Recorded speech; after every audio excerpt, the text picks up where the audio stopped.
Well, with the hustle and bustle of urban areas, especially Indianapolis, Fort Harrison State Park can really provide a break from that urban setting. They can come out to the park, really get away from it all. Fort Harrison State Park, one of many attractions you can find in Lawrence, just a short 20-minute drive northeast from Indianapolis. It's a city of 50,000 people from all walks of life, including significant Latino, Hispanic, African American, and Caucasian communities. Get to know more about Lawrence through our conversation with Mayor Deb Whitfield on this edition of the Business and Beyond podcast presented by PNC.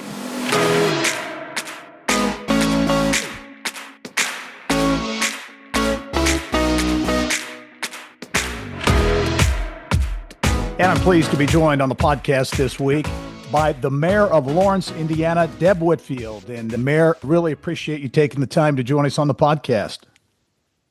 Good morning. It's my pleasure. Well, let's talk about your first, year and a half or so in office. You hit the ground running. How's your first foray into mayoral politics? How's it going? It is going. Of course, there's ups and downs and there's challenges, but I love it. I really felt like my feet are on the ground and we're running. We're making connections with our residents. We're 50,000 strong. And the mission and vision of what this administration is trying to do is be an advocate for the residents of Lawrence and have a voice. And so I feel that's what we're doing. We're breaking barriers. Yeah. Well, let's talk about Lawrence. For those who don't know, most people have heard of Lawrence. A lot of people think, well, it's just part of Indianapolis, but actually it's one of the excluded cities in Marion County, city, I think, of almost 50,000 residents. Give folks a description of Lawrence. So Lawrence is, like you said, you're correct. It's about 50,000 strong. And we have an opportunity to, right in our backyard, have the State Fort Bend Park. We have the third largest federal building in the United States, which is the DFAS. And then we have an opportunity of being very diverse. We're about 47% diverse. And you could break that down into Latino, Hispanic, African American, Caucasian. And we have now a high influx of Haitians coming into Lawrence. We're 20 minutes outside of Indianapolis. We're the first exit off of 465. And then we're really kind of in the middle of, as you're going up 465 to Fishers and Carmel and Noblesville. So we have that unique opportunity. You talk about the diversity, and certainly Lawrence is a diverse community. What challenges and opportunities does that diversity present to you as mayor? Well, that presents quite a bit. We always talk about infrastructure, but infrastructure is not just about the city. The people are about the city, right? Your residents. And so as we are looking at our diversityism, inclusiveness, we have the first opportunity to acknowledge our first chief medical officer. And one of the things that he found is there is almost approximately 8 years of difference in life from the top of Geis all the way down to 42nd and Post. That made me very anxious and wanted to make sure that we as a city understand the people that live in our city. And so we've come up with a theme that anything and everything this administration does, we're going to be looking at living longer in Lawrence. Mm-hmm. And so those are the things that we're looking at. Social determinant of health. So you're looking at housing, jobs, economic development. You're looking at health care. And when we talk about health care, it's not just, of course, we want everybody to make sure they're healthy, but also mental health, which is very important these days. So there's a lot of things that diversityism plays into the city as you want to grow and develop Lawrence.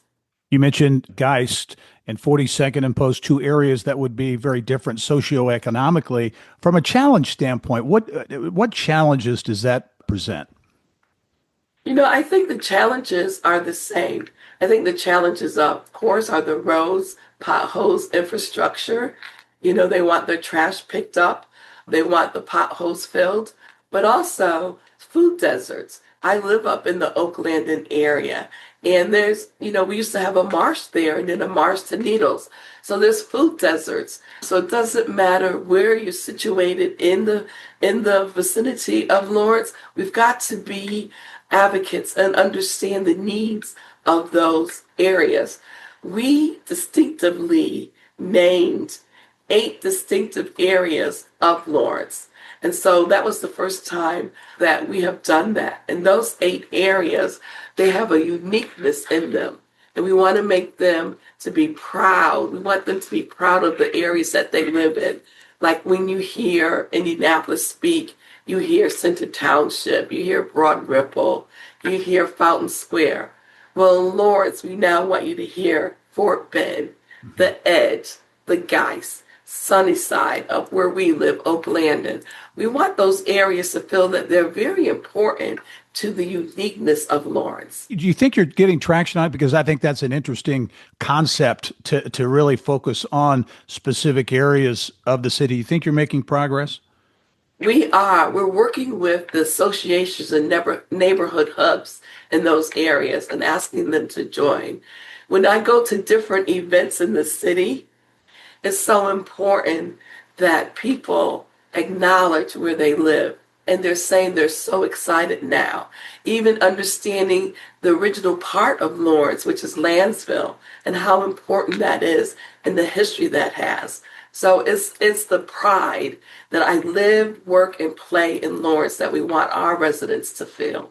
I want to talk about a number of economic development projects that are and have been taking place in Lawrence. But first of all, what would you say, Mayor, what would you say is the biggest misconception about Lawrence?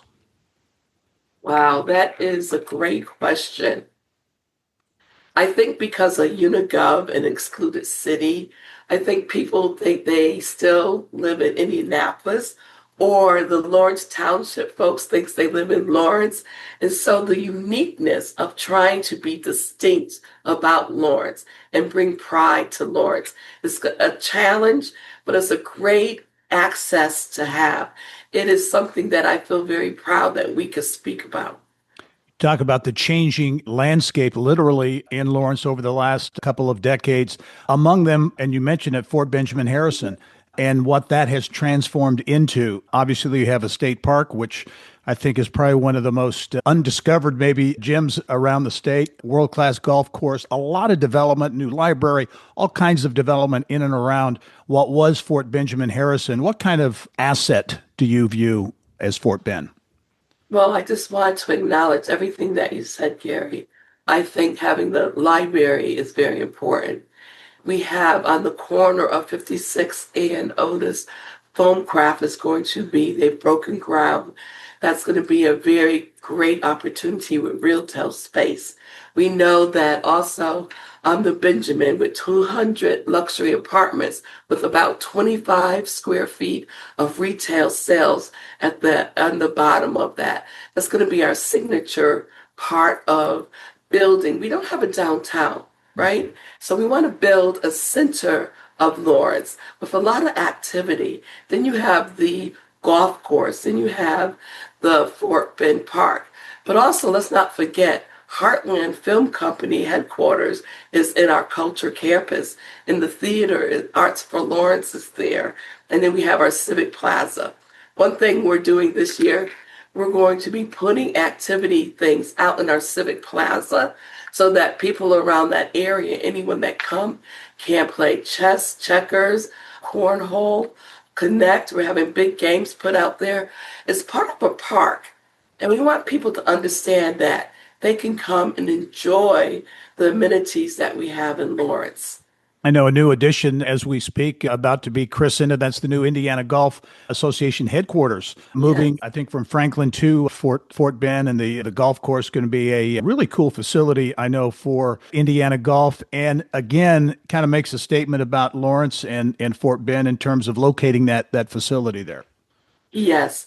And the activity that they're going to bring forth for that academy is going to be a special added amenity to the city of Lawrence.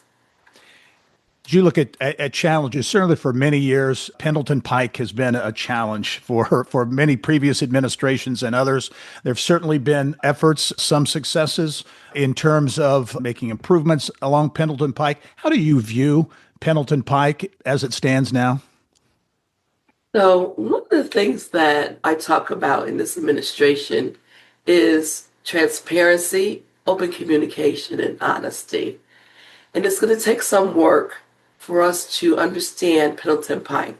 Pendleton Pike is the road itself is a state road. So it's going under construction right now. So we have a lot of traffic stops and a lot of road construction. But what they're trying to do is make it a safe, thoroughway into our city. So that's one thing. The second thing is, what can we do on Pendleton Pike to make it inclusive, do some retail and some development on that pike? And so one of the things we as a city have to understand, we don't own all of our zoning rights at this point. We still have to go downtown to Indianapolis.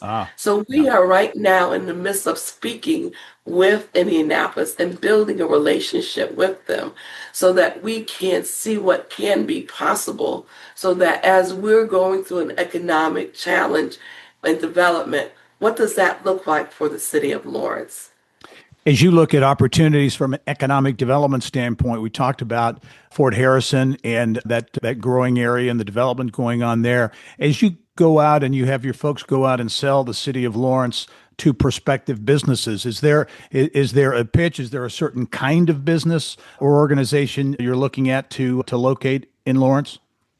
So my economic development and my chief of staff is the former mayor, Greg Goodnight. And he's been requested to make sure that we start looking at economic development. So we're looking at housing. What type of housing does that look like? Former Mayor Jim Perrin, he administrates and foresees the housing task force. So we need to look at what type of housing that we need to have in Lawrence. Then economic development is we need to be a walkable city. That's the things that, density, and that's how economic comes. It used to be in the past that you would bring the businesses there and people will come. Now, businesses come to the density of where people are at. So we're looking at it progressively a little different. So we know that we have an opportunity to be more thoughtful about our housing. But also, we do a great job, as you know, Gary, with breakfast and lunch. But after 5, where do we go for dinner? I too have to struggle with that. I love going to Fisher's in downtown and Noblesville, but I need things in Lawrence for after 5. So the mayor wants a steakhouse. I always say that. They laugh at me, but we need something for after 5, especially when we have businesses like Harrison Ford and Foamcraft headquarters. When they bring people in, they want to entertain them in their city. So we need to be mindful of that. And you mentioned location. I think it is a good point. And for those, and I know people who do business or have businesses out in the Lawrence area, and you're away from downtown, but only about 15 minutes. So it really is a great location. And you mentioned access to Fishers, Noblesville, Hamilton County. Is that location something that you're selling as well? The location that is something we're selling. Like I said previously, we're the first exit off of 465. And if you come off of that to Pendleton Pike and come down to Franklin Road, you're coming right into the city of Lawrence. You could travel further up on Pendleton Pike and you're in Lawrence.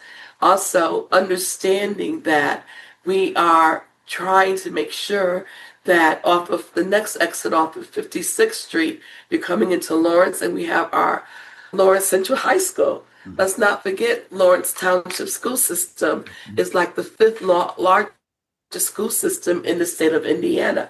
We serve about 17,000 students. So our school system is another reason why people like to move to Lawrence. As you mentioned housing, and I think every city, every community around the state is facing challenges when it comes to housing. It seems like there's a fair amount, though, of housing that has been built or is being built, especially around the fort. How do you view the housing, situation there? Are there gaps? Are there things that need to be addressed? Well, I think there's gaps. And when I talk about that, is affordable housing. We have houses, but do we have townhomes? Do we have ranches? We have to understand in Lawrence, we're a decommissioned fort. We have a lot of seniors that live in Lawrence, and we have a lot of veterans that live in Lawrence. And we have a range age that lives in Lawrence. And a lot of people want to downsize and move into something that is affordable and that they can manage in their mature age. And so we want to make sure that we keep our residents here. And so we need to have an availability of different types of homes available to our residents.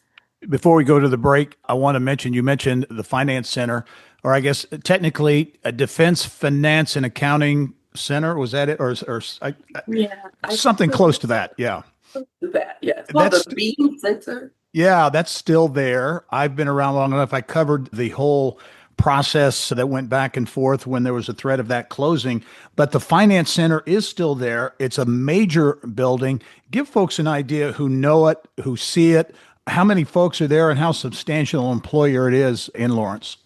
It is. It is about every day, any given day, we can have 1 to 2,000, maybe 3,000 people in that building. It is a major economic opportunity, but understanding that everybody that gets a check from the federal government comes out of that building. And also, if anything was to happen in that building, Lawrence Police is the first responders before anyone else gets there. About 2 months ago, I had an opportunity with our chief of police, Curtis Bixby, and our police department to do a shooter opportunity to see how things would run with ours and their police force, so that we have to understand how important that building is to the nation, but also to the city of Lawrence. Yeah. Hey, one other question too. I'm thinking about the fort and the Finance Center, and not far from there, Lawrence Park, and a lot of soccer fields and those types of things. Yes. Is youth sports? Is that so many communities around the state are certainly trying to leverage that for economic development? Is that something of interest in Lawrence? Of course, we have quite a few soccer fields. And you can go by our soccer fields in Community Park every day, and you can see they're being used. We have youth leagues there, and then on the weekends we have a lot of competition and games. So soccer is one of we have FC Pride in the city of Lawrence. So we do have a lot of recreational sports. We have OYO up in Oak Landon that has been there for years. My son played baseball there. A lot of high school students and, travel teams. It's a great opportunity. Lawrence has a lot of recreational sports. But let's not also forget over on the fort here, we have Fort Harrison YMCA that we partner with too. So there's a lot of opportunities here in the city of Lawrence for recreational sports. Much more ahead with Lawrence Mayor Deb Whitfield. She made history as the first woman, the first Black mayor in Marion County. We'll talk about that and a lot more when the Business and Beyond podcast returns. At PNC Bank, we're committed to making a difference in the lives of our customers and communities by helping them move forward financially. As a Main Street bank, we try to do right by our customers with every encounter. Our local teams offer personalized financial advice to help guide you in making the best decision. We're proud to be part of your community. PNC Bank. See how we can make a difference for you at pnc.com. Copyright 2022, the PNC Financial Services Group, Inc., all rights reserved. We build Indiana. The Laborers International Union of North America builds and maintains roads, bridges, and other essential infrastructure that make us the crossroads of America. So thanks to LIUNA members' work, Hoosiers have a better quality of life, like access to utilities, easier routes to jobs, schools, or medical care, and deliveries keep moving. We build Indiana for good jobs and stronger communities. The Laborers International Union of North America. We are LIUNA. And welcome back to the Business and Beyond podcast presented by PNC. My guest this week is Deb Whitfield, the mayor of the city of Lawrence. an excluded city of about 50,000 or so in Marion County. Certainly a lot going on in Lawrence, and a lot has been going on for a number of years there. And Mayor, as you look, looking at your campaign, your successful campaign for mayor, you had a number of priority areas among them, and I think at the top of the list was public safety, making Lawrence a safe community. As you look at the first year and a half or so of your administration, how would you gauge progress?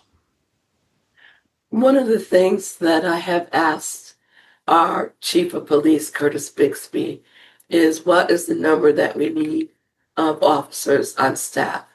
And for the first year, he asked if he could get fully staffed at 68. And we are now at 64. And I think we have a list that we're working off of to continue to increase the visibility of our public safety. But I also am not going to shy away from things that have happened recently. And I am going to acknowledge that. And because of those incidents, the police chief and I decided that it was time to have a critical response team to hold them accountable and to hold the city accountable. And it's something that we know that the city of Indianapolis has. This will be a group of residents from the 8 different distinct communities in Lawrence, and they will be trained, and there'll be a team, and they will help bridge and break barriers and communicate with the police department. They won't be an overseer, but they'll just be an opportunity to build that relationship and trust in the city of Lawrence. So that's a new element, these critical response teams. Have you looked at the city of Indianapolis? Have you looked at other places where those types of initiatives have worked? Yes. Yes, the City of Indianapolis team has come out and started some training. We are in the infancy stage of developing this, but this is something that we think is very needed and powerful for us to have in the city of Lawrence. As you look at, you mentioned the city of Indianapolis and being within Marion County, basically right next, obviously, to Indianapolis. What's the working relationship between Lawrence and the city of Indianapolis? Is it good? Mayor Hogshead and his administration, how would you describe that relationship? I think it's a very great opportunity and a good relationship. Understanding their council, our council, understanding the opportunity to build bridges, and him understanding the success that Lawrence wants to be will only enhance the area of the county. So the working relationship, I would say, is a great working relationship. I can pick up the phone and call anyone to ask for guidance, which is good for a new mayor and his staff. And so the relationship is there. Well, as I mentioned earlier, you're a bit of a trailblazer. You made history as the first woman, the first Black mayor in Marion County. What does that mean to you personally? And does it influence, or how does it influence how you lead? Well, I didn't run on being the first African American Black female. I am an ordinary woman, an ordinary African American Black woman that happens to be in an extraordinary time to be an advocate and a voice for the city of Lawrence. And I stand on the shoulders of so many that have passed through these gates and given us the opportunity to progressively advance. And when you talk about how diverse our city is, it's time. That's what I ran on. It's time. It's time for the uniqueness of our diversity in our city. And it's time for me to represent them and be the voice for them. And so I feel honored that they put their trust in me to be their voice. Mm-hmm. Was there a time or any moment in particular in your career or your life that when you started to believe, started to think, hey, I could be mayor? Was there a kind of an aha moment or mentors that helped along the way? Nope. I never thought that I was going to be a mayor. I had 40 years in healthcare, and I'm a registered respiratory therapist. My late husband moved us here. He was an Olympian. He was in the Army. He had an opportunity to work with USA Track and Field, and I was just a mother, Unfortunately, in 2013, he passed away, and I rebuilt my life. And I ran for precinct committee person.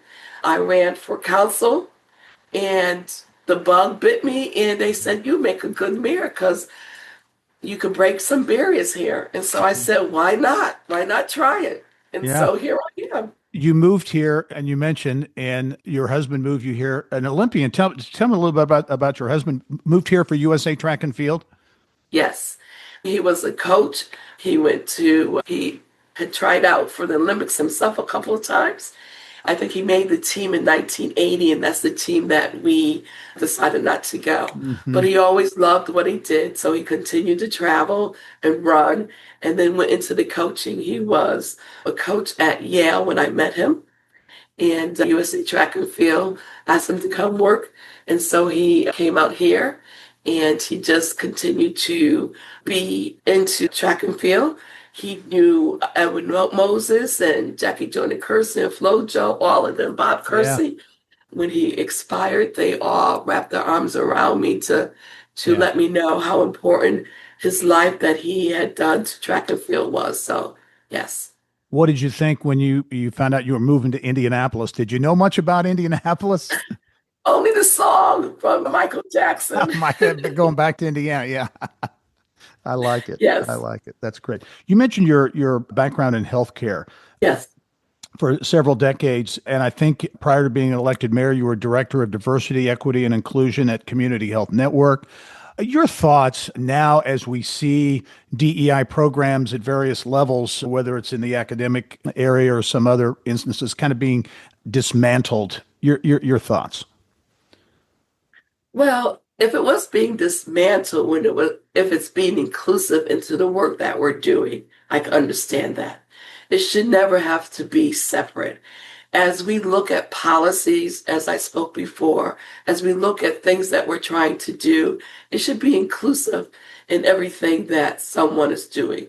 That's why Live Longer in Lawrence, I'm making it a policy. Anything that we do, we're going to make sure we look at that and be inclusive, because I can't negate someone that lives on 465, for 42nd and Post versus the people that live up in Geisel, Oak Landing.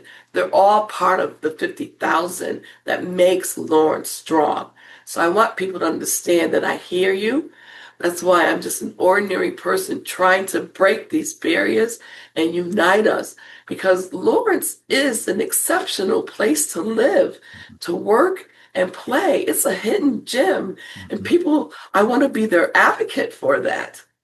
Final question for you. When you think about Lawrence, say 5 or 10 years down the road, what do you hope residents will say changed? Or what do you hope residents will look back and say, boy, Mayor Whitfield really made some changes? What would you like that conversation to be? That she heard the voices of the residents, and that she was a people's mayor, and that I was approachable. I heard them. I tried to make a difference. Their voice. It's not about me. It's about the residents that voted for me. It's about the faith and the trust that they put into me making a difference. Whether it's an amphitheater, whether it's a steakhouse, whether it's an infrastructure of roads being better, whether it is an opportunity for my son or their son to live, work, and play here in Lawrence and be a vital resident in Lawrence. That's what I want. I want them to feel proud in the 8 distinctive neighborhoods that they live, work, and play in Lawrence. Lawrence Mayor Deb Whitfield, it's been a treat catching up with you. Really appreciate it. And you played hurt for this podcast. You have a little bit of a cold. You sounded great, but I know you were struggling with your voice. You sounded great, though. And I really do thank you for your leadership in Lawrence and appreciate the time. I appreciate this opportunity, and please invite me back at any time. Okay, we'll do that. Deb Whitfield, the mayor of Lawrence. And thank you for joining us on this edition of the Business and Beyond podcast, presented by PNC. We are a weekly conversation with achievers in business, sports, entertainment, and beyond. And you can download all of our episodes, more than 200, and get Indiana business news 24/7. All you have to do is go to InsideIndianaBusiness.com. I'm Gary Dick. Thanks for joining us. We'll see you next time.